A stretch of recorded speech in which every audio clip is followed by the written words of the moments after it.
to this final panel of the European Blockchain Convention, a panel on the ethics of individual data monetization. A welcome from me and all the panelists who will introduce themselves shortly. A little bit about me. I'm the chair and moderator today, so my job is just to make sure that we run to time and cover lots of interesting topics and ensure that your questions are heard and your thoughts are heard and that your questions are answered by the panel as well.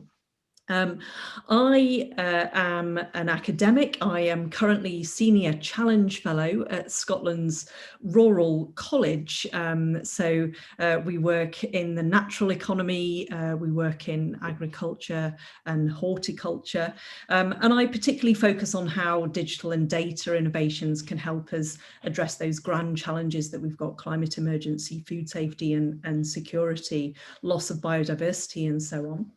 And previously, I've co-authored the Distributed Ledger Technologies in Public Services report for the Scottish Government. I'm on the Independent Advisory Board of the Decade Centre for the Decentralised Economy. So a little bit about me, and now I'm just going to hand over to the panel to introduce themselves. So Shiv, I can see you next. Why don't you go?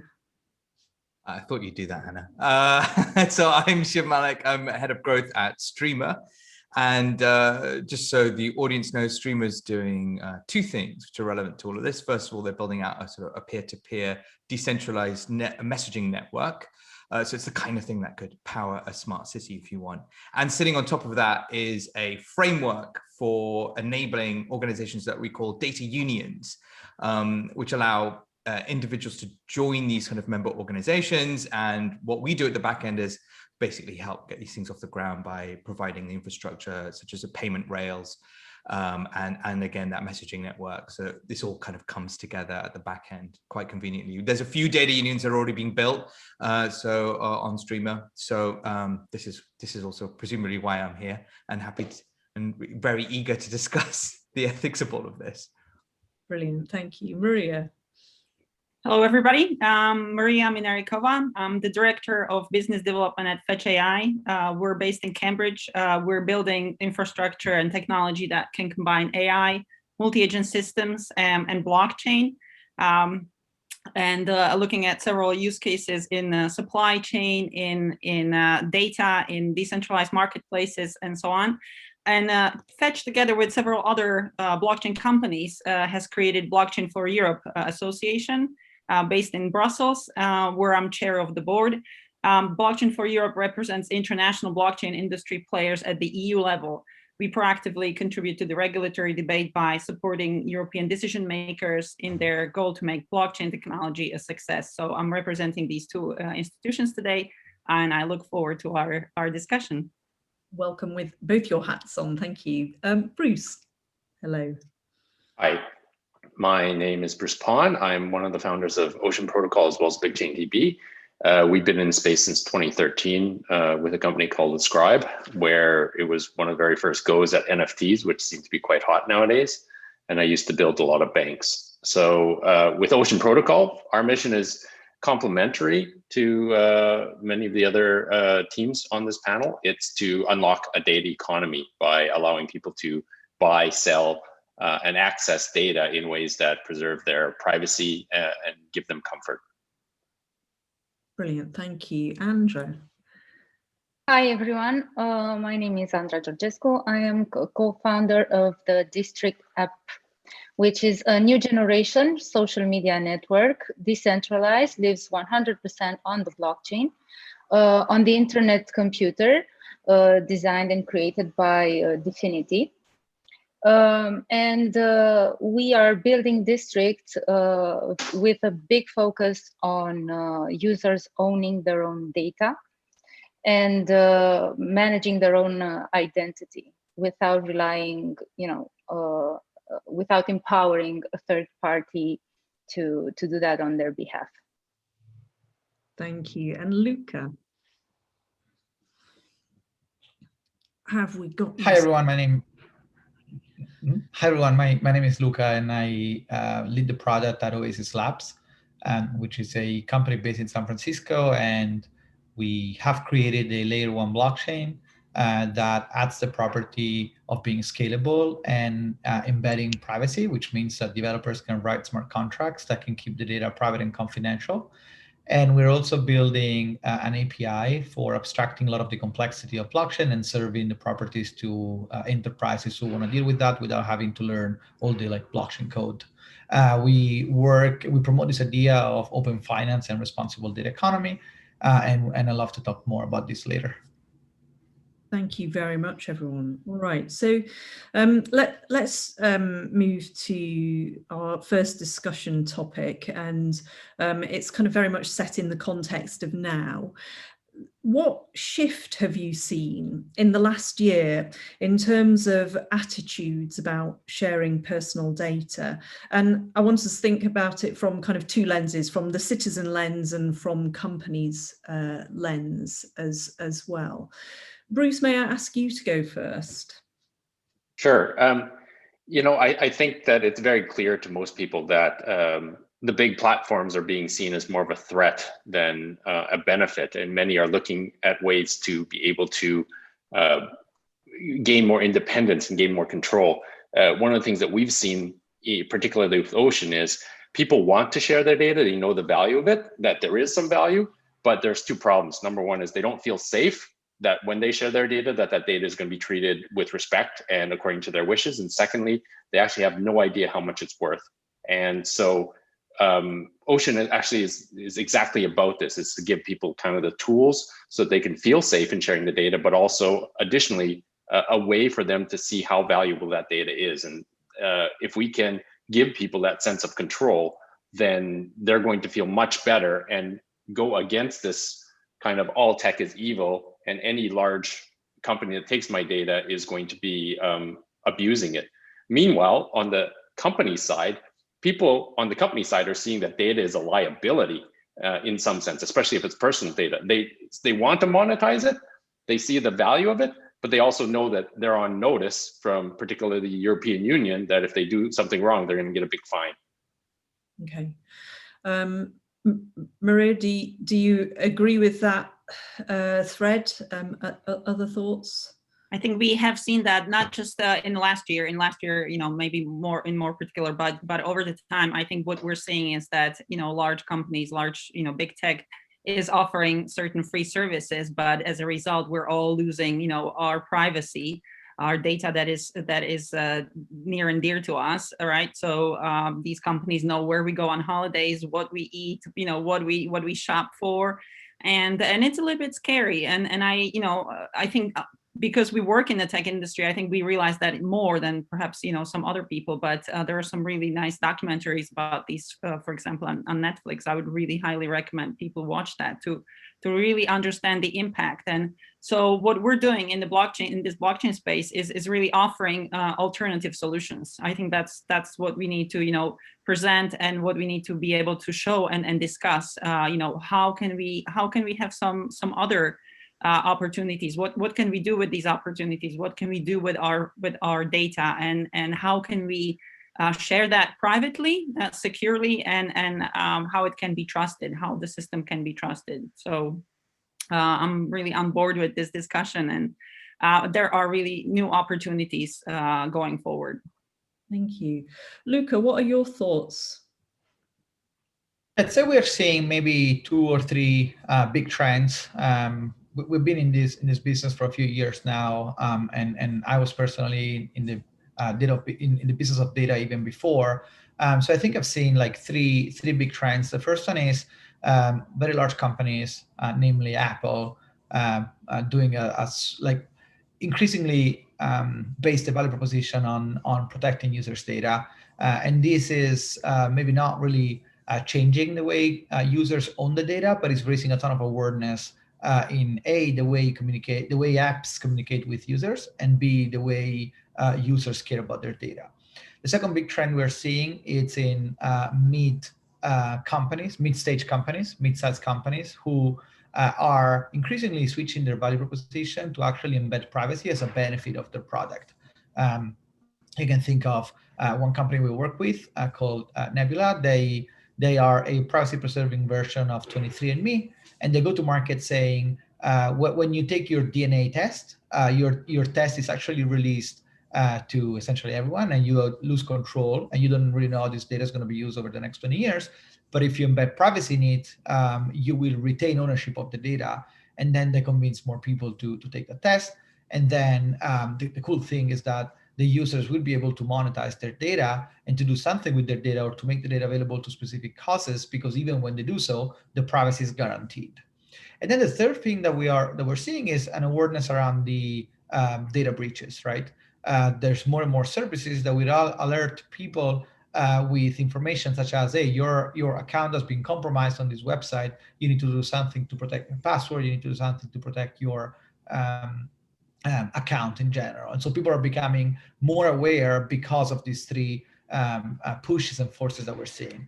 Now, this difference with before is actually resulting in two big trends, I think. The awareness, which is what I just talked, and then the shift in the way people think about the value of their data. We oftentimes run some experiments to see if people will respond to the idea of owning the data and value your data so that you can get some money.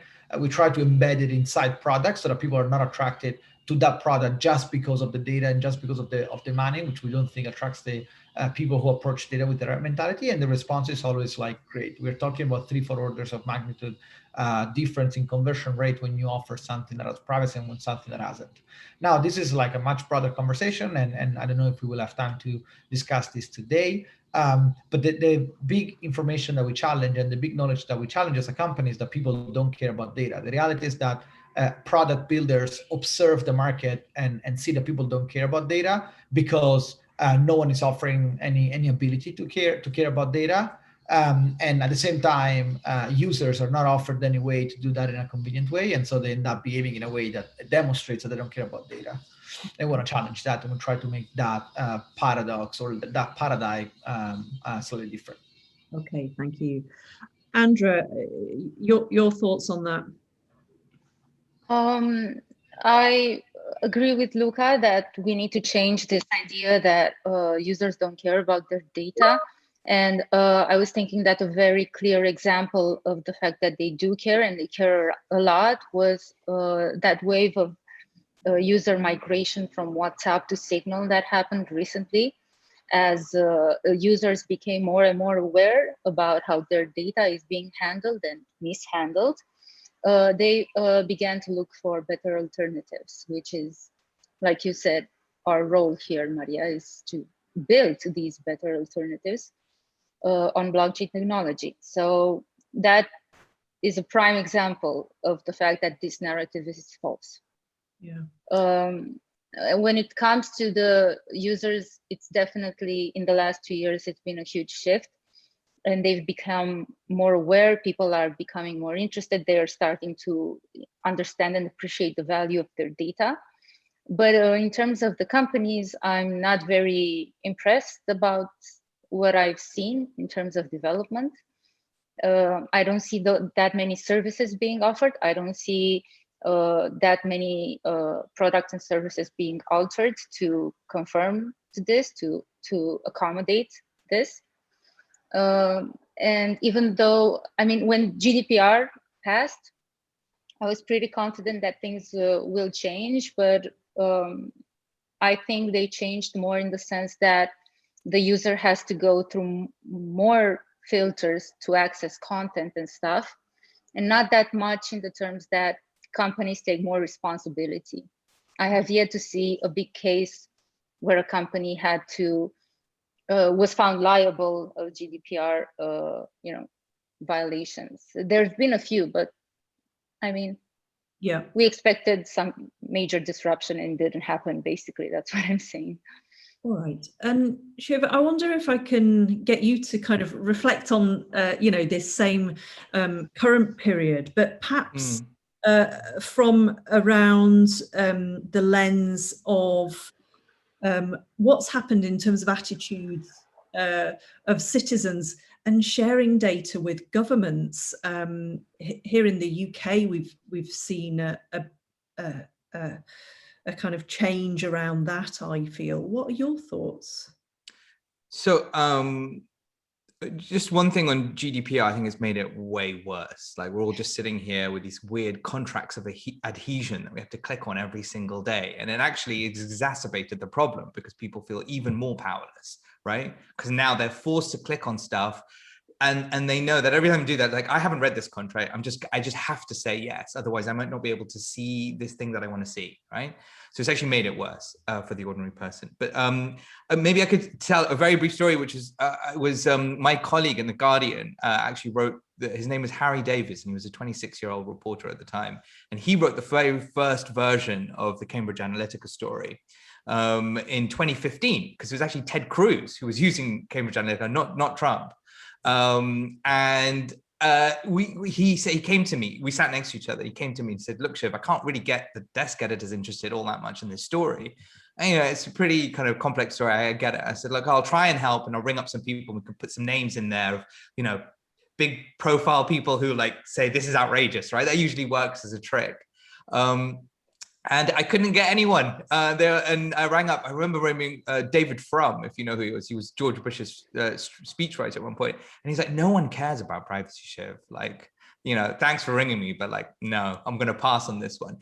That would never happen today, right? So we've definitely moved on the privacy front. Now, I think we've got to the next stage where people realize, all right, I don't want to share my data because it's mine. And if it's mine, then maybe I can do something with it, right?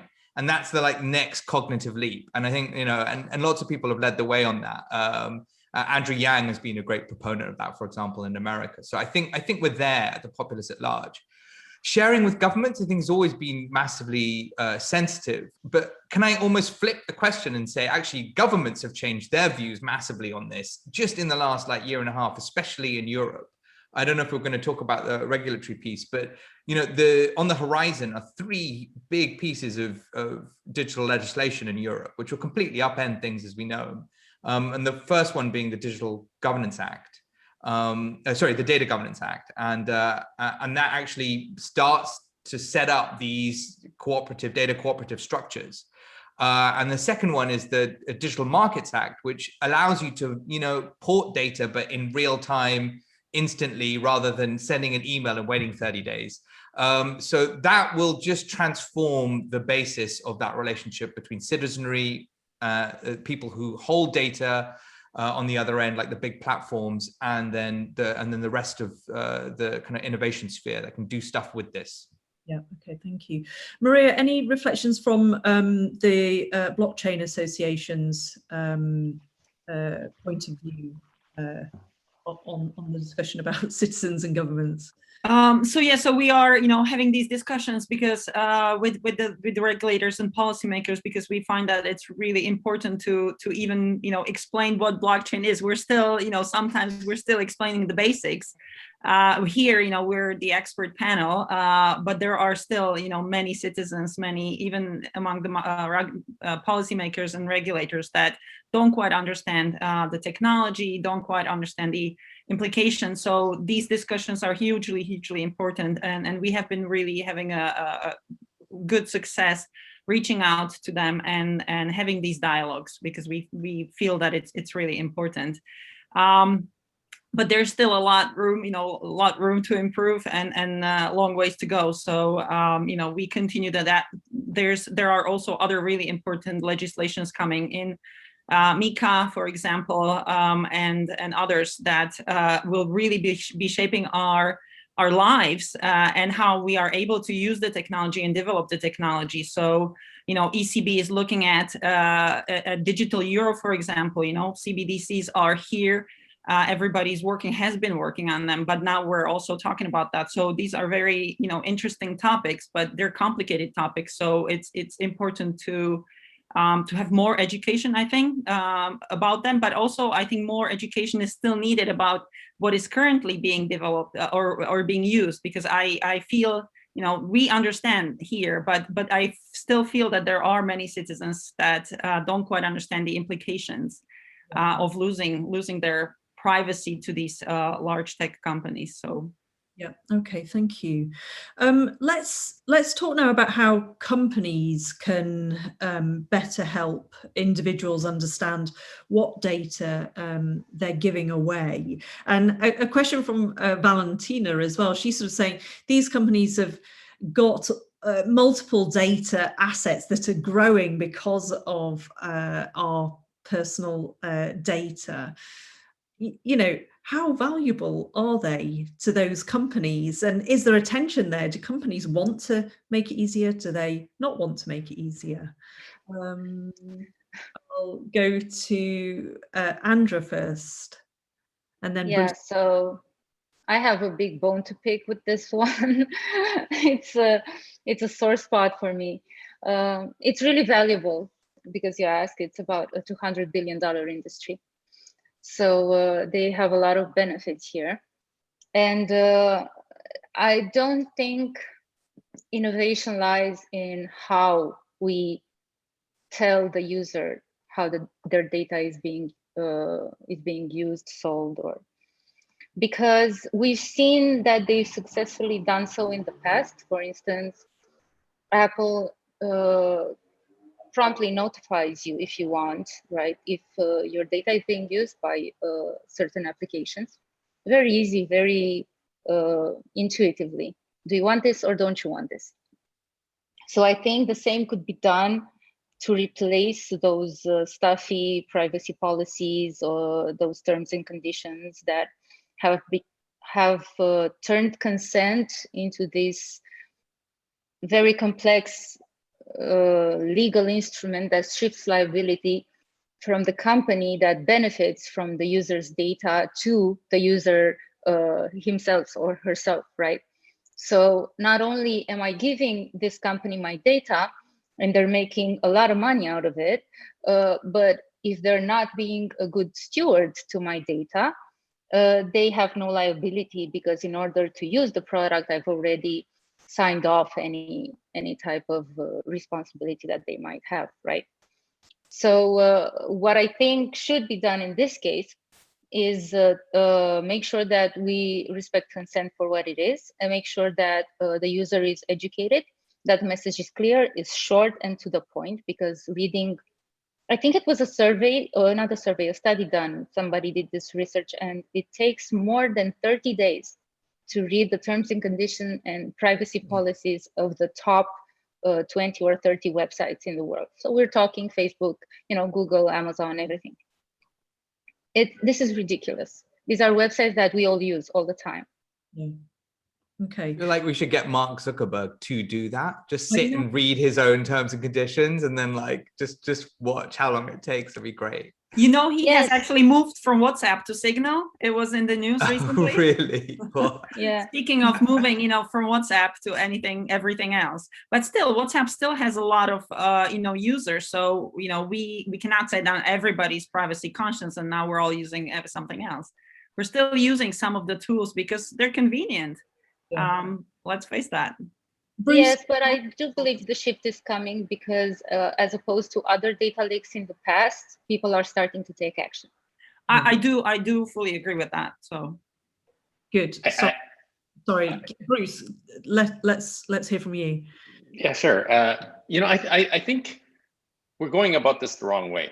We need to reduce the cognitive load. As Shiv said, as Andra said, the cognitive load on an individual user is just way too high. People do not need more decisions. It's like, you go into a coffee shop, you have like 7 different decisions before you actually get the cup in your hand. You don't want that. Just give me a coffee. So the way that I think from a UX perspective, we need to get to, I don't know how we do this, but this is the big challenge, because whoever can do this is going to make a lot of money, is to say, as a user, I'm going to share my data for these purposes. Geolocation for traffic management, sure, have at it. Genetic information for health research for a specific purpose, because I have, let's say, a rare disease. Absolutely, I want that shared for pharmaceuticals under this condition. I want to be advertised to, but only for these kind of fields and these kind of areas. And so what you do is you can set up some sort of UX where a user just says, this is the default. Everything else is a no. You can maybe try to incentivize by bidding on my attention, But other than that, for these 5 fields, I'll allow my data to be shared under XYZ condition, and I'll also get paid for it. And then anything on top should be a thinner kind of, all right, we want to use your data for XYZ reason. We'll pay you this much. It's out of your condition, but if it reaches a certain kind of breakthrough barrier that you're willing to say, okay, I'll take a look at that, then you'll take a look at that. And I think that would change the equation a little bit. And that's what we're trying to do. We're trying to make it so that the user sets the defaults for their data. Maybe they have a data vault and they say, my data can be used under these conditions. A, it's for health purposes or research purposes. B, you're going to give me a certain amount of money. And C, maybe it gets deleted off your servers in 60 days. If you do all these conditions, you can access the data. And because it's on the blockchain with smart contracts and everything, it's auditable. You can kind of see this. We're going to have tools where all that data can be ingested and consumed within a blockchain secure environment where they feel safe and they know that the data has been deleted according to their conditions.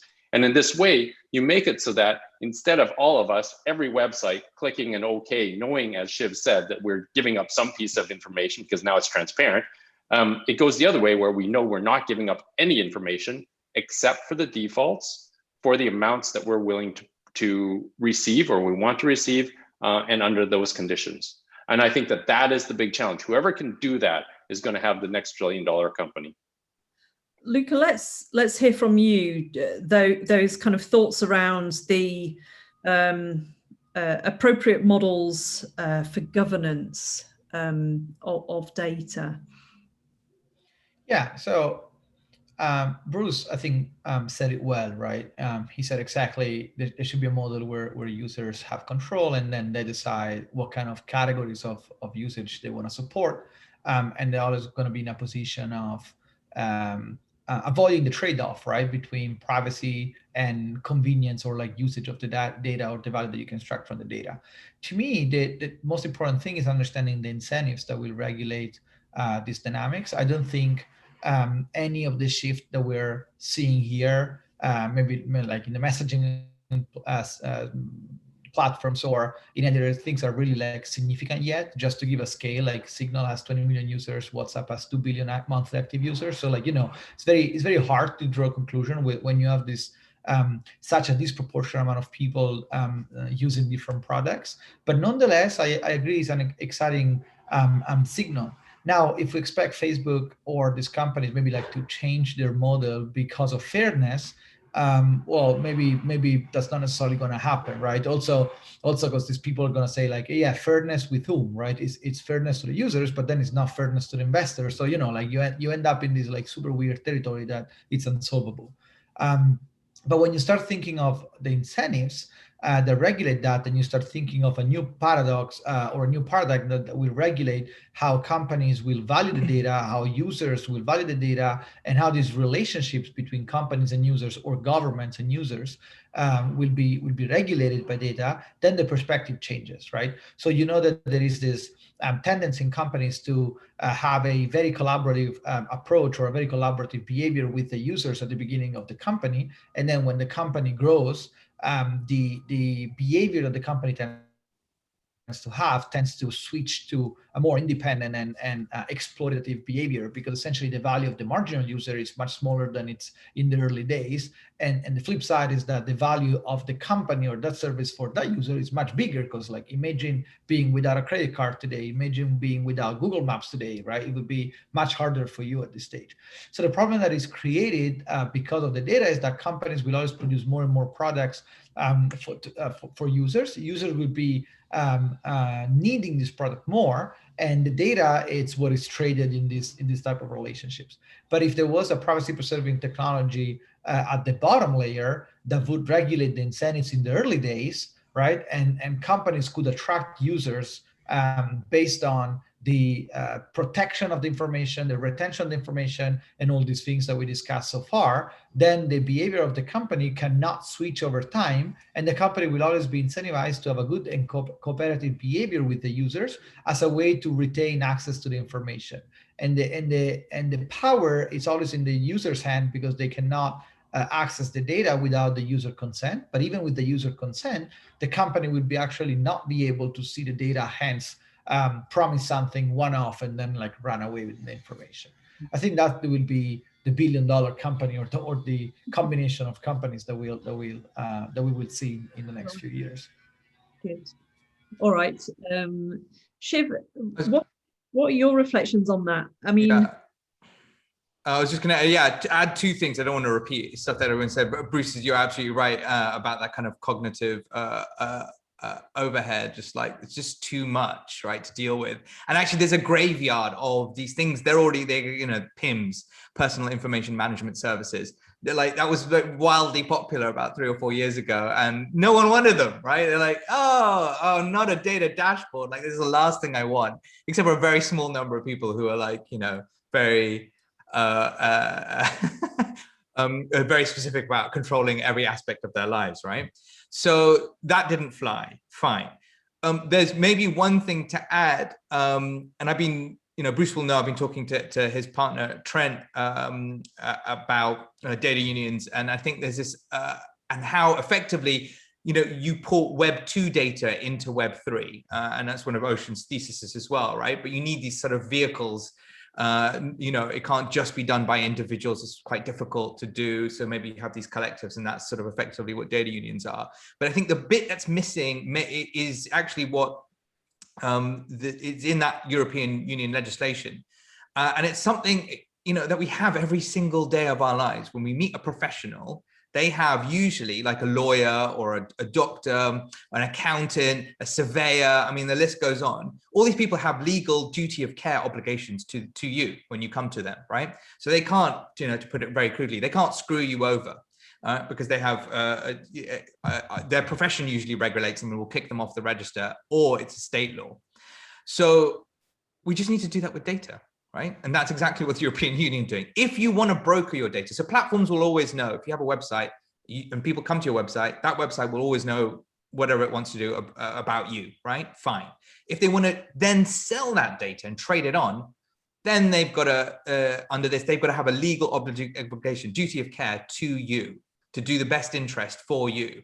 And that becomes a whole different ballgame, because at the moment it's a Wild West, right? Just do what you want, sell what you want, and it's fine. I don't think you're going to get that a technological fix to that, because the web's already built the way it is. And I think, Tim Berners-Lee is off building Solid, right? He got the web, and now he's like, we'll do this all again, and we'll create it from a privacy preserving layer, and we'll be able to monetize, and data vaults sort of fall into that as well. I think that's going to be quite hard to get mass adoption for that kind of stuff.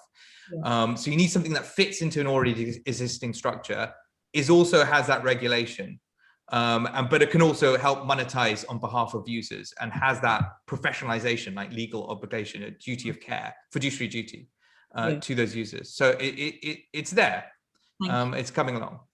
All right, I'm just going to shift the focus a little bit to think about, and I'm going to come to Maria on this first, to think about when data that we've given over is then blended with other data sets, either by an algorithm or by an app. And so here it isn't direct data, it's kind of more like inference or something like that. What agency can we be given over our data in instances like that, Maria? Agency. Well, I think I'll just start with the inferences. I think this is really why we or everybody else, companies, want the data, right? You don't care about the individual data. That's not interesting. But what's interesting when you combine the different data sources and data and pieces of data and make knowledge out of it, make information, or make inferences, make predictions. That's why everybody's wanting it, right? And so that's why it's very interesting. And there are already some use cases where it's clearly visible that in medical's field that this is possible. We're actually working on some use cases where you don't even have to share the data. You're just sharing algorithms and using your own data. So in a way, you are sharing the data, but without actually sending it to others. But you're just improving algorithms. and these are then shared with others, using the blockchain consensus and so on. So there are new technologies available that are going to bring new revelations or possibilities for people to even share the data without sharing the actual data. Okay, Andrew, can I get your thoughts on that? I think when thinking on behalf of the user, which is basically my job at District all the time, I still think it's a priority for them to be properly informed about what kind of data sets will be inferred from what they do give up.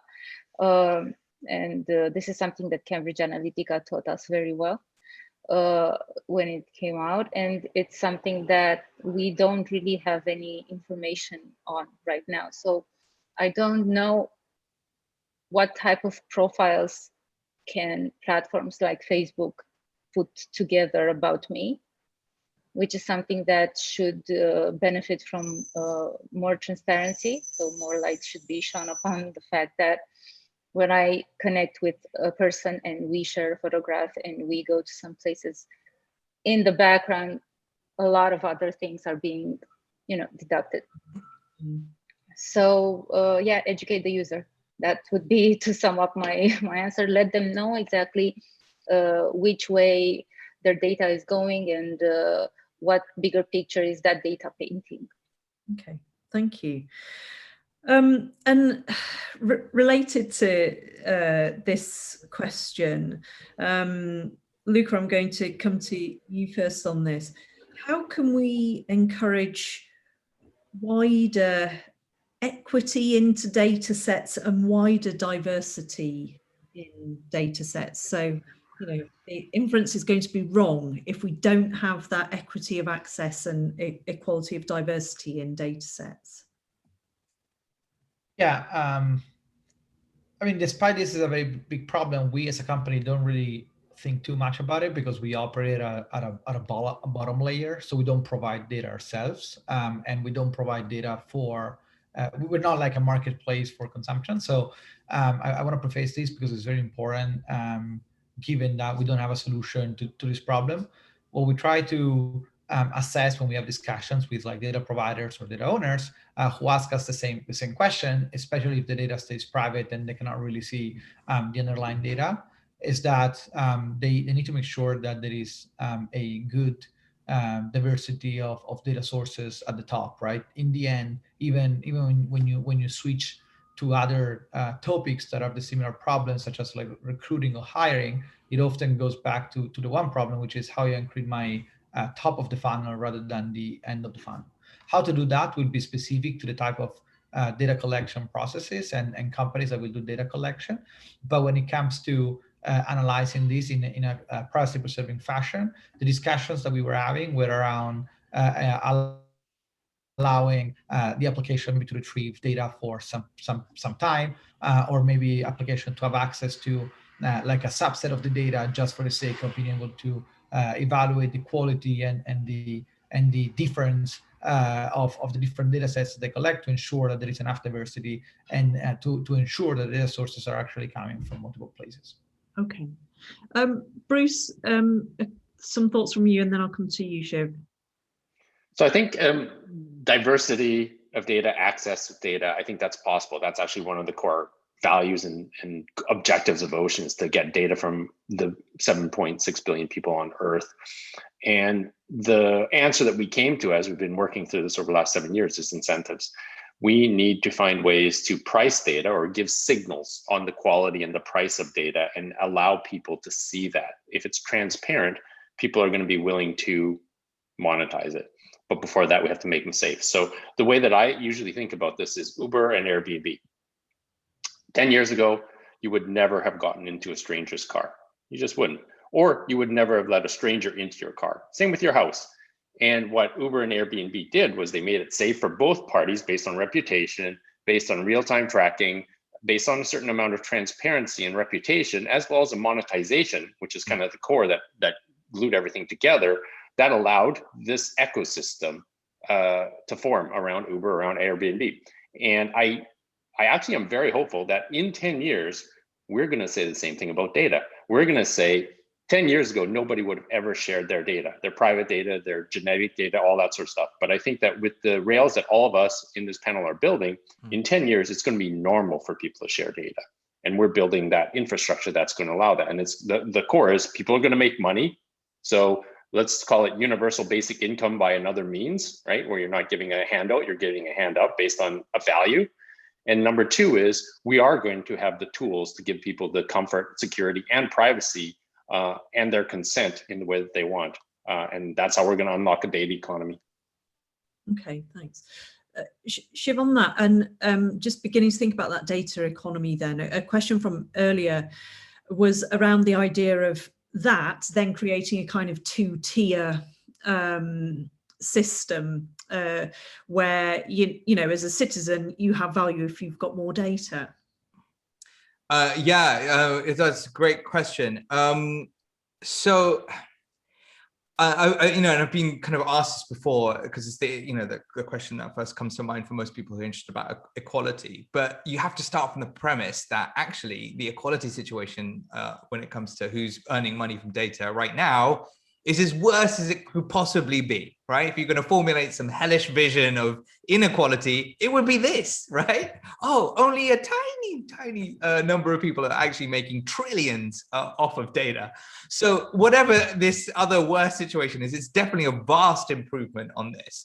So you have to start from that premise. Otherwise, you know, you're creating, making the perfect the enemy of the good. But it is something that has worried data ethicists and those who we've spoken to. You know, people at Radical Exchange have really thought about this as well. You know, do we ultimately create these sort of two-tier systems where poor people are giving up their data because that's their way to make, you know, $3 a month, and they really need that, and rich people don't? So no is the answer, because everyone is different. Everyone has different data. And all of that data is valuable to someone in different ways. The inequality in that regard will probably, yes, mirror the inequality that already exists, but it is possible not to exacerbate it. In fact, make it far, far better.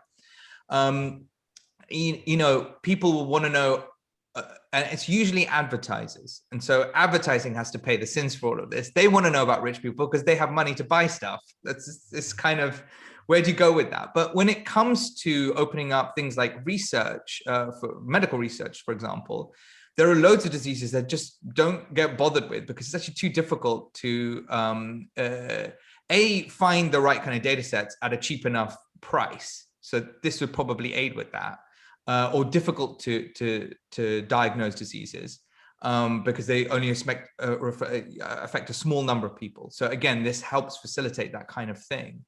Or it's not worth making the drug because these people just don't have enough money, or their country wouldn't have enough money to pay for it, kind of thing, or not like through a national health service. Again, that's not a problem about the data economy. That's to do with other existing inequalities. So yes, one other thing to say is that, you know, the way I've seen it is people join a data union, like you would join a labor union in some senses, or a credit union, you know, kind of stronger together, and you've got other professionals managing all of this stuff for you. So you don't have to think about it. Someone will do it for you. They work for you effectively. And they come back to you once every so often and go, is this thing okay? This is a big substantial change. Please spend a few minutes thinking about it. It's worth it. And then we'll come back to you in a couple of months, right? And that's the setup that the EU wants, which is great. I think that's the right way to go. Within that, yeah, some people who join these things will win out. Like if you join a labor union in most countries, mainly in Europe, yeah, you get better pay. But it also brings everyone else's levels up too. So it doesn't matter where you're freelance, you still get like some benefits. And, you know, and if you're a general employee who doesn't join a labor union, you still get your 4 weeks of holiday, you know, et cetera, et cetera. So I think that's how it works. All right. Are you as hopeful as Shiv? No, I was going to add to that actually something else besides these really valid points that you need to incentivize people to share their data. But as we have GDPR that is actually protecting our data, I think there need to be also some policies that actually mandate not equal distribution, but equality in when you make in having enough data when you produce certain algorithms that are then used to in medical devices. So that's another way, not only incentivizing people, but actually making this into policies and approvals, and having reviews of before you're approving certain products. So I think that's another way to sort of to equalize the data, not data distribution, but usage of enough data from different sources. Okay, good. All right. Well, listen, I'm just going to have a quick look through the questions that have been coming in and the comments. Hannah, while you're doing that, can I just say one small other point, which is we haven't really talked about data buyers, right? Because that's who all of this sort of is supposed to end up with. And they at the moment have just a terrible time of it because the data quality that they get is just awful.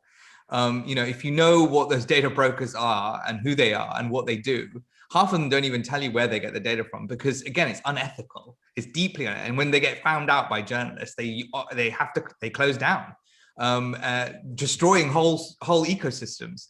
The Jump Shot was one that had to close down in 2020, and like that wiped off $500 million off their parent company's value. And at least one other data broker had to close because they were completely reliant on Jump Shot. And they employed 400 people. And one article it took from Vice.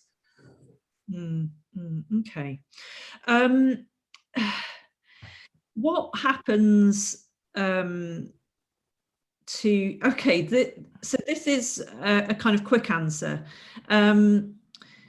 What happens to data that's coming from things? So can my coffee machine be paid for its data? I think that was going towards Shiv. Yeah, it was. Yeah. I've spoken quite a lot, so I'll keep it short. The answer is yes, we should be able to. Once we're going to end up with the same mess, which is that websites and the ownership of data and who has control of it currently is just there's no clear like laws and regulations over that, and we're going to end up with exactly the same thing in IoT. Who owns the data from your fridge? Is it Samsung? Is it you? You own your fridge. Why don't you own the information coming from it? That's crazy, right? So we need, if that isn't sorted out, if we don't have basic property rights, we'll end up being serfs again, but this time with everything you own, rather than just your digital interfaces on the web. Once that's sorted out, I can't imagine policymakers in Europe now, having spoken to a good number of them, like relinquishing this. They want to do it, which is give individuals control over that data coming from hardware.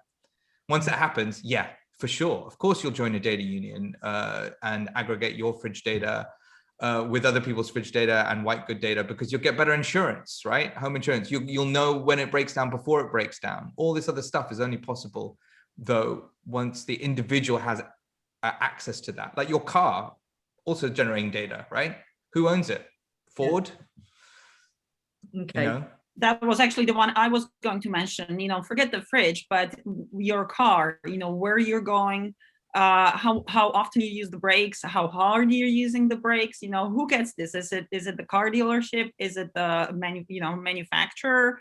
Everybody else has the data except you as the owner or user of the car, right? So these are really, as Shiv pointed out, the questions that need to be answered, and then we can move forward. Maria, to ask you a question, you guys would have been doing fascinating stuff with that data, but like, if you can't get hold of it, you can't innovate, right? That's true. That's exactly the point. Like, who owns the data that's in the car? Where does it go? Who gets to use it? Who gets to make the improvements then? Is it the manufacturer of the parts in the car? Is it the car dealership? Is it the insurance? Because insurance also says that, they need the data. So I can see, we can see a lot of usage and a lot of really good things that can be done. but somebody needs to, because when you are trying to take that data, I think Shiv, we used to work on this project together. We tried to get actually the data out of the car, and it was like, we were not able to get to it. Really hard. You're like, why is it so hard? It's really hard. Okay, so a question that's just appeared then. Should we be aiming towards international laws? I mean, we know the difficulty of international laws between, say, just the EU and US. Perhaps, what about international standards? Let's not get tied up with the laws. Should we be moving towards international standards for our privacy protection, but also the way that we distribute data from things? Let's have a thought from the US, from Luca. Yeah, so we are already noticing that there are some attempts to make this happen, not necessarily by country, but at least by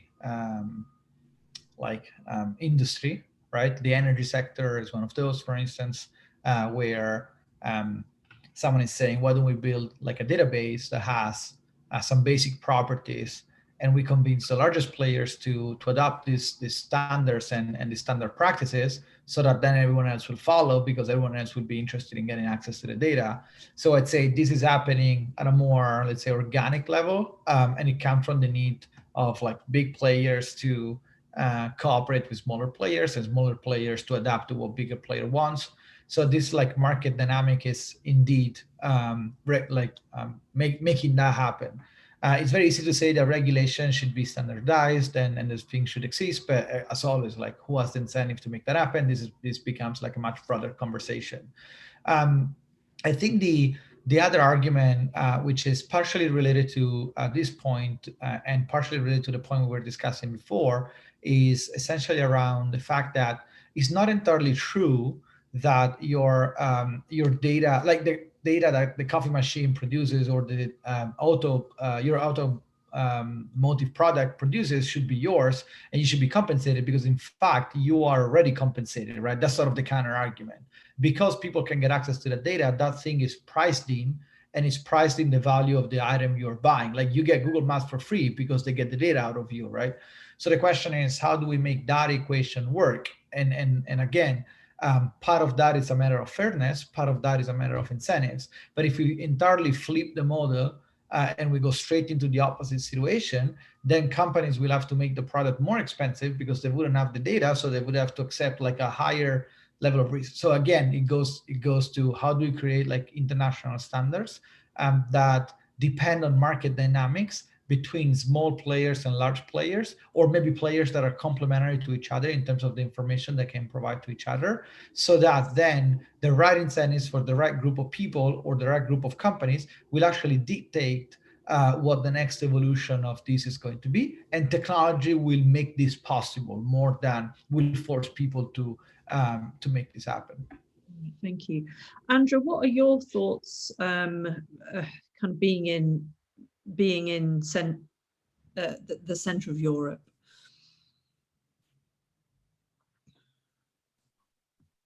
I think you're on mute at the moment, Andrea. My bad.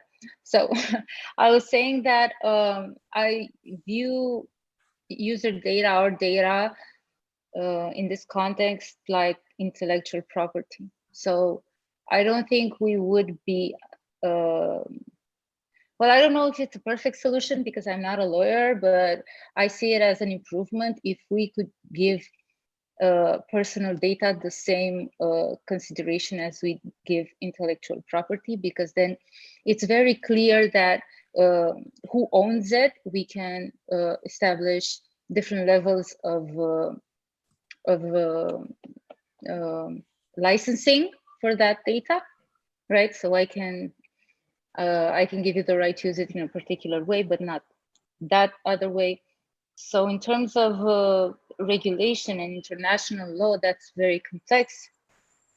Not sure, don't have a very firm stance on that, but treating it as we treat intellectual property seems like a pretty good start for me. Okay. Bruce, you reflected on how Airbnb kind of change the market with reputation. Are standards a hope at all? I don't think so. I think that governments are, it's good to have good government, but the best government cannot keep up with technology. At the pace that this is going, any law is going to be outdated before it's actually coming into force even. And the worst thing that we can do is to get in front of that with all these different things of regulation that are poorly thought out and implemented even worse. And so what we have to do and think about from a government perspective, I would look at it, if I think from governments and senators perspective, is think at the base level, first principles. People want to own their data, it's theirs. You should treat data with the respect due to the person who owns it. You keep these principles somehow, and you write that into law, a little bit like what Shiv said, you stop there. And what we have with Airbnb and Uber and all that sort of stuff, it's social norms. And with the types of technologies that we're all building, we're building in a sort of systemic backstop, which is transparent. You have this immutable ledger, you have technology that kind of enforces things so that the conditions that you want met are always met. And so in that way, you're bringing in more systemic, reliable kind of actions on whatever it is, whether it's data, energy, your movements, anything. And so it actually is way beyond just the data.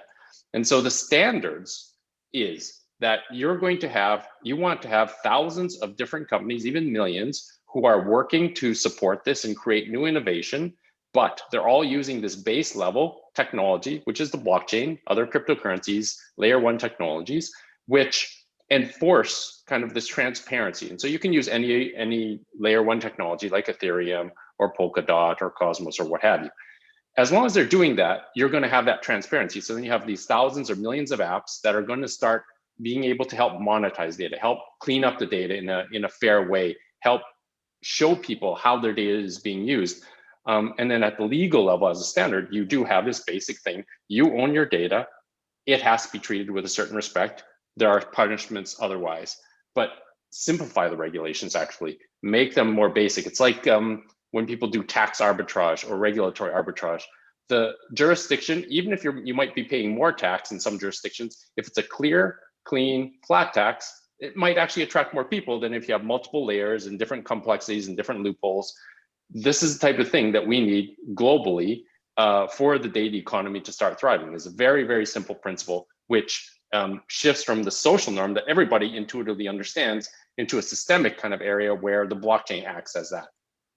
Okay, thank you. All right, and a final comment just coming from the participants here about personal data being like a copyright. So you haven't written something, but you are something, and could that kind of internationally understood idea of copyright become that social norm that we have around data? So just very quick kind of 15 to 30-second responses from everyone. Maria, I'll pick on you first, if that's okay. Yeah, no, it's an interesting thought. I was just thinking, like, what do I say about that? I think that sounds like an interesting idea. However, it may be difficult to enforce. Copyrights are difficult to enforce in general. How are you going to do that on a personal level? We have 7 billion people. I'm not sure. I like the idea that Bruce shared with us earlier, that how you can share just certain types of data and then get rewarded for that. I think that as he said, if somebody can make that happen, that would be fantastic.